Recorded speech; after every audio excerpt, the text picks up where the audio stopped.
Recap in minutes. Today we will be going through a war and drama movie from 2005 named Sophie Scholl, The Final Days. There will be spoilers ahead in this video, so chill out and enjoy. The movie starts showing two women singing an English song along with the voice of the singer on the radio. One woman, Sophie, asks Gisela to let her go to the studio now. They come out and Gisela lets her go, saying that they will meet again tomorrow. She walks in the street and reaches a house, where her brother Hans Scholl receives her. She sits there and reads a paper that they were printing at that time.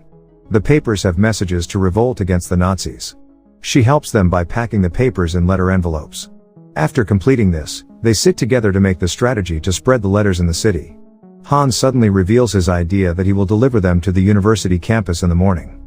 They all get shocked at this. Willie forbids him from going out in public with these letters. Hans explains that things almost ignited when the students revolted at the Deutsches Museum. Willie says that the German intelligence agency Gestapo has been on red alert ever since. He raises his concerns that it's already pretty dangerous to write slogans on the walls at night, but handing out flyers on campus in the middle of the day is craziness. He gets up angrily and says that they have to do something to move the city. Willie warns him that the campus is full of Nazi informers, so do not act foolishly. Hans insists and he lets him go. He hands him a suitcase full of flyers and warns him that he will be suspected while walking with a bag in Schwabing. Sophie interrupts and says that she will take the suitcase. She said if they are checked, it will be easier with a woman. In the next scene, it is February 18, 1943, Sophie and Hans come out of their home and walk to the campus. Sophie and Hans exchange the bags and start placing the flyers outside of the classrooms. They place them under the columns and in the hallways too.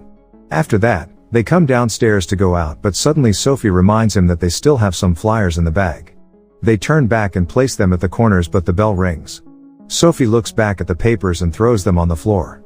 The students start to come out of their classrooms. Sophie and Hans hasten to join them to get out of campus. Meanwhile, they hear someone yelling at them to stop. Eventually, he appears from behind and holds their arms. He takes them to his office, where a Nazi officer interrogates them. Hans tries to tear the master copy of the pamphlet but is seen by Schmidt. He runs to him and captures the remaining part of the paper. After some time, an officer, Moore from the National Police, arrives there. He inspects them and takes their identity cards. He orders them to take them to the police station. They handcuff them and get them to the police station in their police van. They put Hans into a room while they keep walking with Sophie. They leave her at Moore's office. Moore starts his investigation. He asks her to sit down and answer his questions. He asks her about her introduction, education, and family background. He asks her about her criminal record. When she says she has not got any criminal activity in her life, Moore questions her that janitor Schmidt reported that Sophie confessed throwing the flyers from the balcony. She said yes, it is true, they were lying on the marble handrail, and she pushed them over when she passed by. Moore asks her why she did that. She tells him that she thought it to be fun. She tells him that playing pranks are one of her natural traits, so she confessed immediately. He shows her a book on special war laws and warns her that she can be executed for what she did. She says that she is stupid and realizes that she has done very wrong. She tells him that she is sorry for what she did. He picks up her suitcase and puts the leaflets onto it. He shows her that they are a perfect fit for it. She tells him that it is just a coincidence. Then Moore asks him why she brought an empty case to the school. She said she wanted to go to Ulm to pick up the clothes after the classes. He asks her why she wants to leave the city in the middle of the week just for the clothes.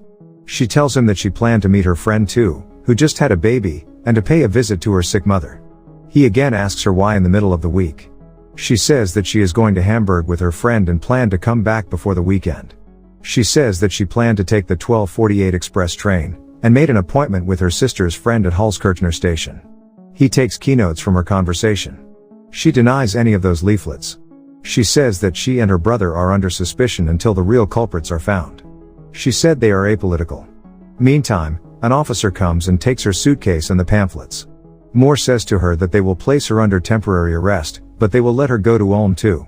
The office assistant, Lohner, takes her to the transcriber, who asks her to hand over her possessions. The transcriber, Else Gable, tells her that she is also a prisoner there. And the Nazis force them to work for them. Sophie asks her what is her crime, to which she responds that she and her brother are communists. Meanwhile, Lohner comes and takes her with him. He takes out her release paper to sign.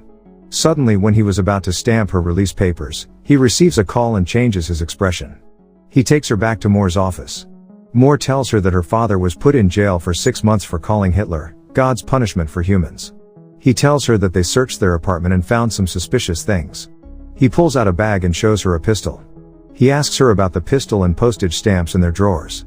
He yells at her, asking her to tell him why they bought those stamps. He keeps asking him questions and shocks her when he pulls out a pamphlet copy from the bag. She tells him that her brother did not write that. Moore gets up and yells at her again, saying that they analyzed their typewriter and its use. He goes out of the room and comes back with another paper.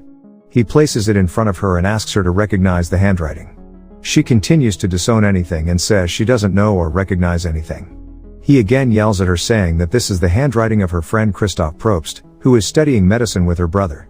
He asks her who else is working with them. She denied his accusations. He shows her a confessional statement from her brother that she says she will not believe him anymore. She said she will ask her brother personally about the statement. He said he has figured out that she was with her brother on the balcony to distribute the flyers. She looks at the paper and more silently. Eventually, she admits to distributing the flyers and says that she is proud of it. Now he asks her who wrote the words, "Down with Hitler," in the pamphlets. She says that she wrote that without changing her expressions. His lady assistant comes to him and hands him her written confessional statements. He forwards the papers to Sophie to sign them. He makes her sign it and asks Lohner to take her to the prison. The next moment, they lock her along with Else. Sophie tells her that if her mother finds out that she is under arrest, she would not survive the shock, because she is ill for months. She tells her that they are in a mess right now under this rule. The next day, Moore calls her again to his office and asks her about the White Rose organization. He asks her about Willie Garf, who is distributing these leaflets in the other parts of the city. He says that he knows that Willie helped you all. She denied all of his accusations. He gets up and takes a file from his closet. He shows her that Willie helped them get hundreds of post tickets and copies of the flyers. She refuses him, saying that she and her brother managed to copy all the flyers at the apartment. He tells her that they will find out some other men in their organization sooner or later, but he needs her cooperation to find Willie and his setup. She tells him that he does not know much about him and his men. He asks her if she does not know him and his organization, then how did she manage to distribute 2,000 flyers in Munich alone? She says that she mailed them. Now he asks her, who supports her financially. She tells him that her father gives her 150 Reichsmark every month. He tells her that they have all the names, so she should cooperate with them. This would have a positive effect on her sentence. She yells at him, saying that her brother's classmates have nothing to do with this.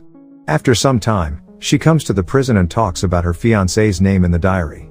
She worries about him, saying that he does not know anything about this pamphlet thing. She tells Else about him and that he is fighting on the front lines for Hitler. She sleeps while talking about him with her. The next day, Moore calls her again. He offers her a cup of coffee. He talks about law and order in the country. She explains to him that they do not have a law in the country after Hitler. Anyone who speaks about him, they punish with death or prison. He tells her about pre-Hitler circumstances. He tells her that the Versailles Treaty created inflation, unemployment, and shame for Germany. Hitler saved the nation from that chaos. She stops him, saying that Germany's name will forever be ashamed if the German youth would not overthrow Hitler. He gets up and reads a protocol of his investigations to her. At the end of their meeting, he offers her a golden chance to free her if she renounces her ideas about Hitler. She declines and goes back to prison.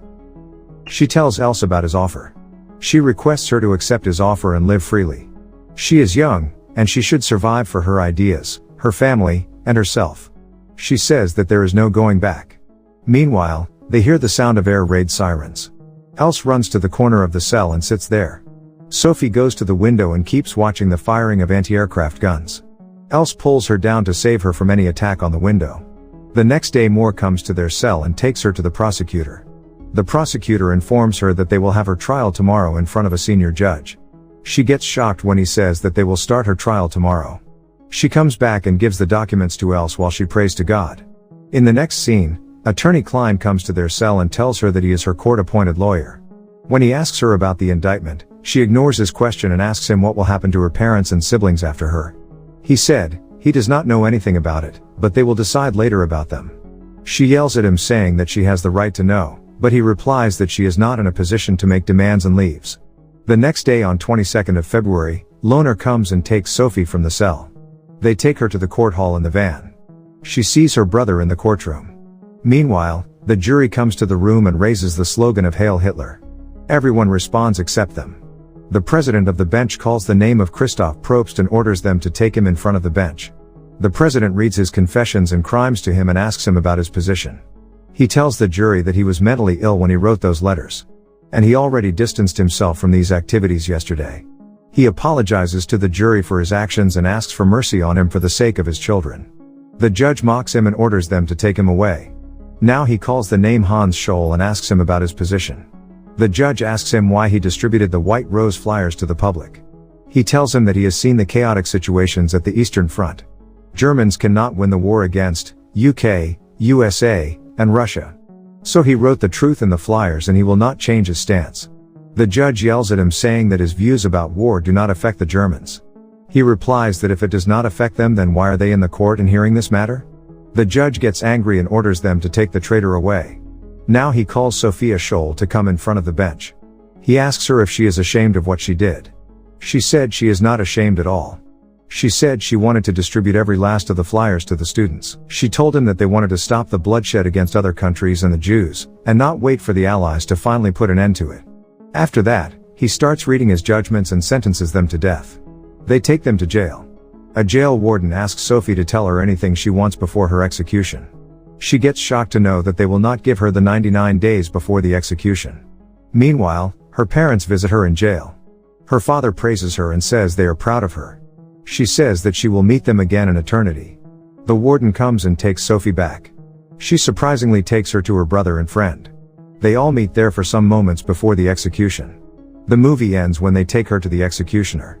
Her execution was carried out in secret, and the body was cremated. Thanks for watching. Subscribe recap in minutes for more videos like this, and help the channel grow.